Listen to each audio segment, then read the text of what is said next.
எப்படி இது முடியும், எப்படி இந்த காரியம் கைகூடி வரும், எப்படி இது முடிவுக்கு கொண்டு வரும்னு சொல்லி நீங்க உட்கார்ந்து இந்த இடத்துல யோசித்து கொண்டிருந்தீங்கன்னா ஆண்டவர் உன்னை பார்த்து சொல்றாரு,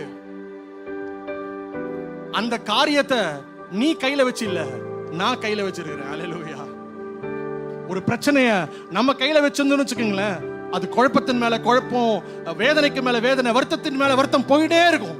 ஆனா என்னைக்கு ஒரு விசுவாசி அந்த காரியத்தை எடுத்து, ஆண்டவரே என்னால இந்த காரியத்தை செய்ய முடியாதுதான், என்கிட்ட இருக்கிற பண பலத்தினால, என்கிட்ட இருக்கிற திறமையினால, என்கிட்ட இருக்கிறதான ஆள் பலத்தினால இந்த காரியத்தை செய்ய முடியாதுதான், நான் ஒன்றுமே இல்லதான், ஆனா நீங்க இதை பார்த்துக்கங்கன்னு சொல்லி ஆண்டவரிடத்துல ஒப்படைக்கும் போது நான் தைரியமா சொல்ல முடியும், உனக்காக தேவன் களத்துல இறங்குவார். அல்லேலூயா. எல்லா காரியத்தையுமே சரிவர செய்து முடிக்கிற ஒரு தேவனா இருக்கிறார். நீ அவமானப்பட்ட இடத்துல, நீ தள்ளப்பட்ட இடத்துல, உன்னை ஒதுக்கி வைக்கப்பட்ட இடத்துல உன்னை கம்பீரத்தோடு மகிமையோடு நடமாட தேவன் செய்ய முடியும். யோசேப்பு அடிமையாதான் எகிப்துக்குள்ள பிரவேசிக்கிறான்.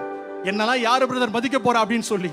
ஆனா அவனுக்கு தெரியாத ஒரு காரியம் என்ன தெரியுமா, வருகிற நாட்கள் கொஞ்ச நாட்கள் கழிஞ்ச பிறகு அதே யோசேப்பு ராஜ கம்பீரத்தோடு, எல்லா விதமான பாடல்களோடு, எல்லா விதமான துதியோடு ஒரு பெரிய ரதத்துல உலவர போகிறான் என்பது யோசேப்புக்கு தெரியவே தெரியாது.